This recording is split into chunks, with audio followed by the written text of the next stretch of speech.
Hi, my name is Scott Ditchburn. This is RIDEbmx.com and I'm going to teach you how to do the crooked grind. Basically, you want to start on as low a rail as possible really, preferably either, if it's going to be a square rail, you want it to be real thin, or a round rail is better. The thinner the rail, the better, because it's easier to lock into the grind with a thinner rail. Alright, when you're first starting to learn this grind, you're going to want to land, as you're hopping onto the rail, try and land a bit back peg and then let your front end fall over the rail onto your opposite peg. That way, when you land, your arms pulling your front end in and you're keeping your back foot pulling your back end in. Keep it in. Mostly, I focus on keeping my back peg on and I worry about my front peg at the end once my back peg is right and locked in. Also, when you're grinding on the rail, you want to be hitting the rail, come at the rail as straight as possible. If you come out like on the 90, you're going to be pulling your front end over and your back end's going to be all squiggly.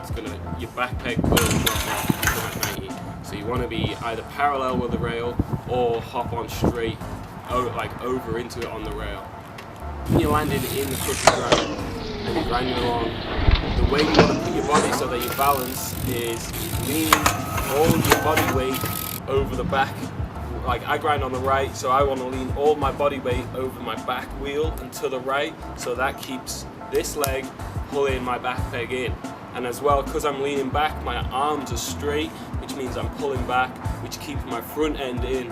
And then if you get that position right, you can just stay in the grind for pretty much as long as you can grind the rail for. When you're going off the end of the rail, if it's a down rail, like a steep down rail, obviously you've got to pull up like crazy.